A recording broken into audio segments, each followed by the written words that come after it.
I'm not so sure, Panda. I know your type. You're sneaking in crossbows and everything. I think maybe just one, maybe two of those shiny coppers there. Yeah, how about that, eh? Well, no, you don't want a bribe? No, come on. We're supposed to haggle. Come on. I'm not sitting. I'm not moving until you own up to what you're doing here. Get on with it. Yes, get on with it. Okay.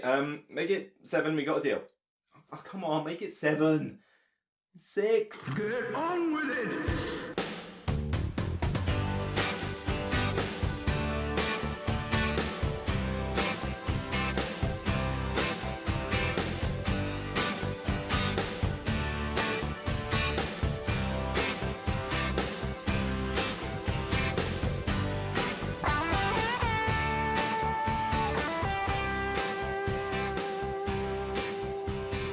Hi everyone, welcome to another Broken Meeple review, and today I'm excited to talk about this one because I've been waiting for this expansion for a long time, and finally it's come out and finally I get to play it.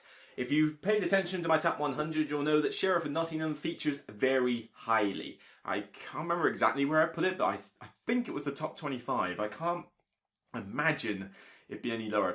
Certainly in the 30s at worst. I know I've put this high because this is just such a fun game. Whether you can call it a party game or not, I'm not entirely sure. It's kind of on the cusp. But every time I play this with the right group, it is group dependent, but I have such a laugh with this. So what's going to make it better? Well, an expansion, of course. Woo! Sheriff of Nottingham, Merry Men. This is new and fresh out still from the Dice Tower Essentials line, and essentially Merry Men is a modular expansion for Sheriff of Nottingham. So it adds various new parts to the game which you can chop and change, add to your heart's content. There's quite a lot in this box though for, I feel a bit of a... It's a nice box. It's a nice linen box actually. It's a shame that you're pretty much just going to go... Yeah, I don't want to chuck it actually because that'll hit a light. But it's a nice box, but you're really not going to need it once this is done. This is a bit of a shame really, because everything will store in this box, providing you are a bit crafty with that insert, maybe take it out. Personally, I only use the insert for Sheriff for the cards. I chucked away the one with the money, I just bag it up now, it's a bit easier, and everything fits in the base box just fine. So what does Merry Men add for you at the end of the day? Like I said, several modules. The biggest of which is a 6th player. You now have components, a board and a bag for a 6th player, coloured black, which is portraying an elderly female nun. And believe me, I have roleplayed this elderly female nun with a bit of a Monty Python-esque voice lately, and I've never had so much fun playing this game until I've done that. But like I say, you really have to just hammer up with this game. That's where you get like the real enjoyment. But that aside, the idea with playing it with 6 is less of a thing that I'm that interested in. But what happens is essentially you have all 6 players, but you have a deck of cards that randomly deals out cards to show who the 2 deputies are. You don't just have one sheriff now, you have 2 deputies acting in a round. And the idea is that they're working together. So they're collaborating with each other, they're chatting and so forth in order to decide, are they screwing us over, are they telling the truth? And the idea is that they have a shared booty pile. So, coins will go into that, coins will come out of it. But if any of them disagree on the subject, they're on their own. So if they decide, look, I'm not going to trust this guy, well, I am, then the one person is responsible for all the money they get, but also all the penalties they have to pay out. Apart from that, it doesn't really change much about how Sheriff of Nottingham plays. It's just a way to kind of speed up the game because obviously 5 players was long enough with this game. I don't like playing this with 5 very much. 6 would just take forever if you didn't have this rule in. I'm okay with the 6th player variant. I mean, it does work. It makes it take about as much time as a 5-player game. But I do recommend that you set a timer for this, because one of the only beefs I have with this game is that some people do take a little bit too long to make up their minds during an inspection phase. Now, okay, if it's hilarious laughter ensuing, then fine, it's great laughs, but eventually you do need to kind of get a move on because you don't want this game dragging into 2 hours because it takes a quarter of an hour to do an inspection phase. So I recommend a timer with the 6th player variant. In fact, I recommend a timer with the 5-player variant. 4 or 3, I'm happy to just go with the flow because there's not as much to decide at that one. But yeah, 5 and 6, grab yourself a little timer, use your phone, maybe 5 minutes max, an inspection phase or something that might work. You're only supposed to, I think, be the deputies like 2 or 3 times. So yeah, I mean 5 minutes an inspection phase would work pretty well. But it works. I've tried it, it's decent. The game takes about as long as a 5-player game. It's cool to have the 2 sheriffs butting heads with each other because it will be random. So, blue might be discussing with green in one phase and then suddenly green is discussing with yellow in another phase. So, I mean, you will all get equal opportunities to be the sheriff, or the deputy in this case. So don't think it's like unbalanced, but you won't necessarily be with the same person you were deputy with last time. So it's a cool dynamic, but it's probably my least favourite part of this expansion. The others are much more manageable though. So first off, we have the laws. This is probably one of my favourite aspects of this expansion. Essentially, now you start the game with 2 laws in play, and these can be things like, if you have cheese and declare cheese, then you have to pay a tax. It could be that you must sell half your legal goods at the end of a round. It could be that penalties are increased. It could be that bread is now suddenly contraband, so you can't even declare it as part of your bag. There's things like that. And what happens is that 2 are at the start of the game. The player will draw 3 cards, choose 2, and discard the other one. And then after every single round, the next player to be the sheriff draws 2 cards, discards one off the end of the current enacted laws, picks one of the 2 he's drawn, and sticks it in play as another enacted law. So constantly these laws are changing, making each round feel different. And there's a good variety of laws. You will only go through so many even in a 5-player game, so there's plenty to see, especially when you shuffle it up and do that again. So I really like these laws. It's just a nice little twist, it's thematic, it works. You as the sheriff can decide, yeah, you know what? These people are like really gunning for bread and I'm trying to win that. I'm trying to get the most bread in this lot. So you know what? Bread is now contraband. So if I find any in your bag, you're screwed. There's things like that. And it's just a good bit of fun. People role play it up with how much they like or dislike the laws. And sometimes you can use them to your advantage if you're particularly crafty. Next up, we have 2 fairly similar modules. First up is Special Orders, another one I really like. Because what happens with this is that you have 4 of these Special Order cards laid out all the time. So you'll replace up to 4 if need be. And each one has a piece of contraband and an illegal good next to it. So it might be apples and mead, chicken and silk, that kind of thing. Why does your chicken need silk? I'm not sure, but the idea is that if you are able to get those through past the sheriff, then you reveal the 2, so people will know which contraband you put through, so there is a downside, but you get to take a special order card, which is usually something between maybe 4 and 7 gold, roughly something like that, and it's bonus money.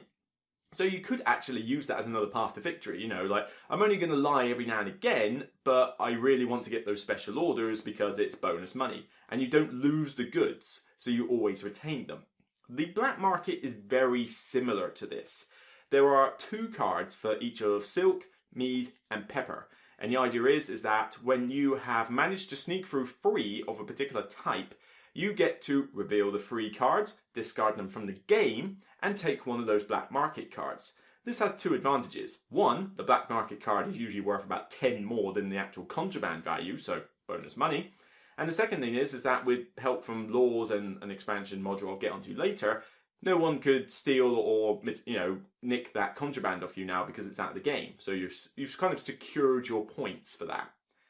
But I like both of these. The special orders probably more than the contraband ones because a lot of the games I play, not everybody is able to get a lot of the black markets. I mean, to be fair, you don't want them all draining, but it's harder to get free of a particular type than you think. And some of that can just be down to the card draw.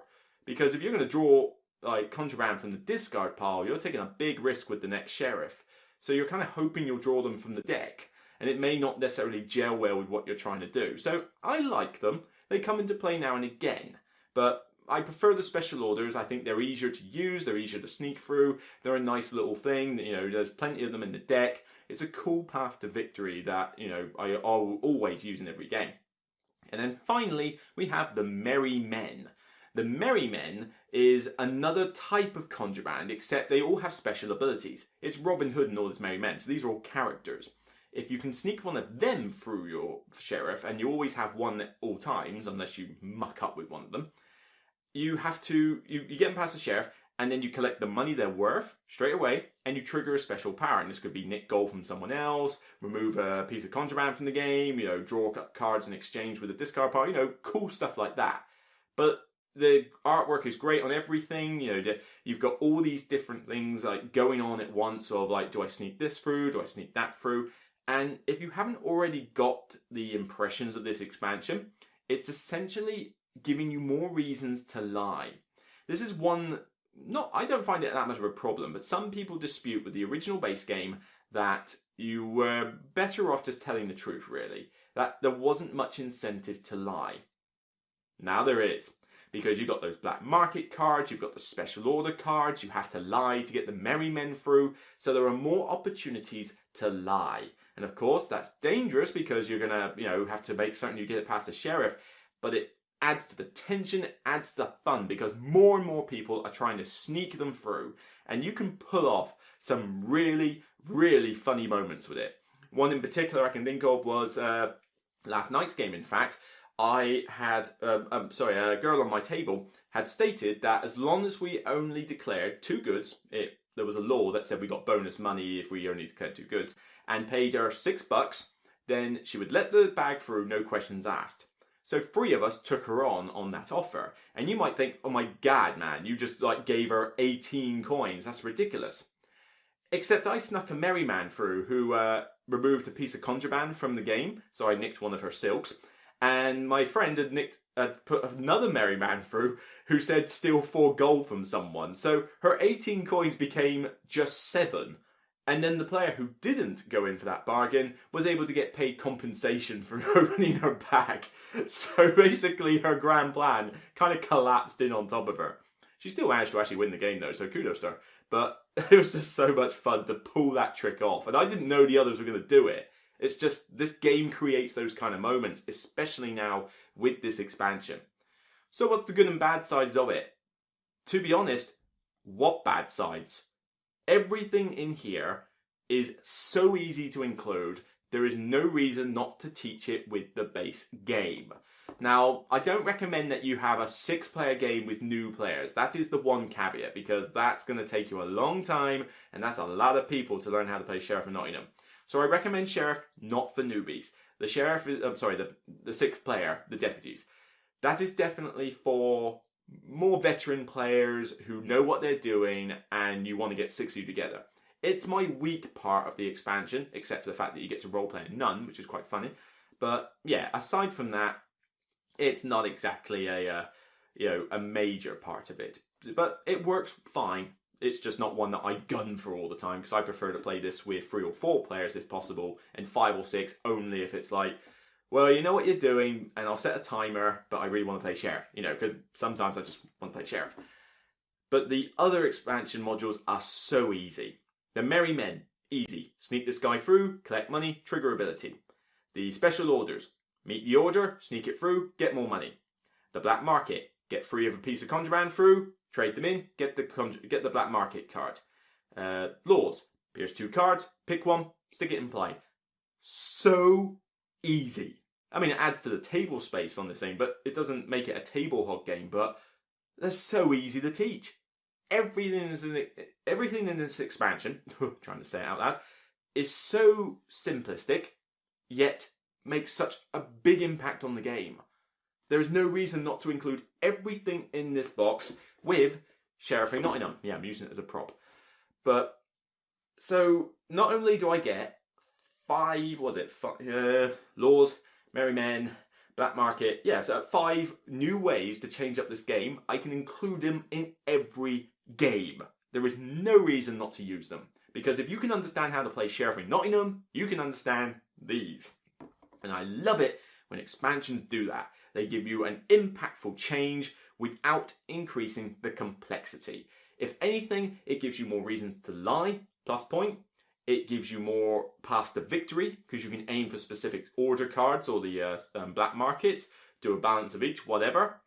And it gives you some cool merry men to juggle things up with abilities as well as with the laws. It's just so good. I really, really love it. So, and it's not that expensive. I think you can pick this up for a relatively good price, but even if you think it's a lot for an expansion that you're going to basically chuck the box away, it's so worth it. Because I made this top 100 before I got this. And Sheriff, like I said, top 30 somewhere. This is going to elevate Sheriff higher. This almost could make Sheriff a top 10 game for me. Certainly a top 20 if it's not there already, because it's just such a big improvement. And I know some of you out there are probably thinking, well, you're on the Dice Tower Network, it's Dice Tower Essentials, of course you're going to love it. Hey, I'm not singing the praises of every Dice Tower Essentials game, okay? I love Sheriff of Nottingham. I love, where's it gone? Onitama right behind me. I quite like Viral, which is currently on the shelf down there. But do you see Royals on my shelf? Do you see, was it Straight Up or whatever it was called, a deduction game? I haven't even seen a copy of that yet, so I've no idea. I don't gun for every single Dice Tower Essentials game, but the ones that work, my God, they work. There's a reason they're called Essentials. I mean, I think Sheriff of Nottingham is a staple in everyone's collection if you want that kind of light-hearted, role-play-esque deduction, sort of social deduction game. It's just so good. I really can't say much more about this. It's 5 modules, 6 players, some laws, some cards. Simple to include, they're an auto-include. This expansion is frankly a must-buy. I cannot praise it enough. This is one of the best expansions I have ever seen for a game. Even the 6-player variant, which, like I say, I'm not massively keen on just because I don't want to play the game with 6 players without like a timer or veterans, still works. It's not clunky, it's easy to see what's going on, and if you like playing this with 5 or 6 players, then you are going to get a massive kick out of it because it still works. Personally, I prefer to use everything else, but occasionally I'm going to have 6 of us and we want to play Sheriff. Great, I can use this module and I know I'll be in for a good time, just maybe a longer game. So, yeah. Apart from just the fact that you're going to chuck away the box, I can't really think of any negatives. This is super strong. My personal BGG rating, a 10. A massive 10. A huge 10. I can't possibly deduct any marks for it because it's just so good. If you own Sheriff in Nottingham, you need this. You need it now. So that's all I can really say about it. Otherwise, I'm just going to be gushing on and on. That's it for me. I really want to play another game of Sheriff, but I can't. I gotta get this review up, and then I'm gonna go see Thor Ragnarok. Yes, cannot wait. So, that's it for me on the Broken Meeple. I'll see you on the next review, and regardless of how much you've gotta lie to your friends' faces, just remember it's only a game, roleplay it, and have a great time. That's the Sheriff of Nottingham Merry Men expansion. See you next time, guys.